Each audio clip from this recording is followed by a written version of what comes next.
سلام رفقا، چطورین؟ من آرش کاوه هستم و امروز 9 خرداد دارم این ویدیو رو براتون ضبط میکنم. فردا 10 خرداد برابر با 30 می پروژه تبسوآپ قرار راه اندازی بشه. این به معنای لیست شدن نیست. این ویدیو رو ساختم براتون که کلی نکته مهم و باحال بهتون بگم که یه وقتی سرتون کلاه نره. بریم بیایم.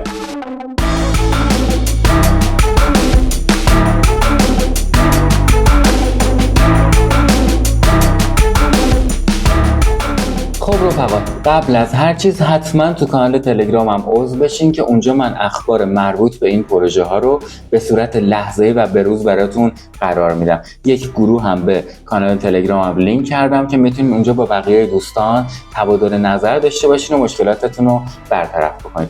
امروز 9 خرداد که دارم این ویدیو رو براتون رکورد میکنم، طبق اعلان‌های رسمی و غیر رسمی مشخصاً فردا برابر با 10 خرداد قرار پروژه تبسوآپ راه اندازی بشه. دقت بکنید، این به معنای لیست شدن توی صرافی‌ها نیست. به این معناست که احتمالاً پروژه ماینش تموم میشه و میره برای انجام کارهای بعدی. خود توسعه دهنده اعلام کردن که میخوان پروژه رو از شبکه سولانا به یک شبکه دیگه انتقال بدن. پس نتیجتا هیچ کیف پول قطعی رو در حال حاضر برای توکن هاتون انتخاب نکنید یا به والتی وصلش نکنید. بازم تاکید میکنم، پروژه فردا راه اندازی میشه و به معنای لیست شدن نیست. اگه کسی بهتون پیام داد یا پیشنهاد داد که میخواد توکن ها رو ازتون بخره، قطعا کلاه برداره، چون الان فقط میتونن از طریق شماره تلفنتون و جابجایی شماره پروژه رو از شما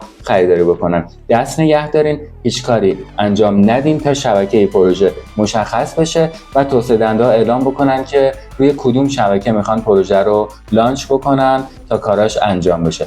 امیدوارم که بیان و روی شبکه تون پروژه لانچ بکنن، چون کیف پول تون کیپر خیلی کیف پول مناسبی و قابلیت‌های زیادی داره.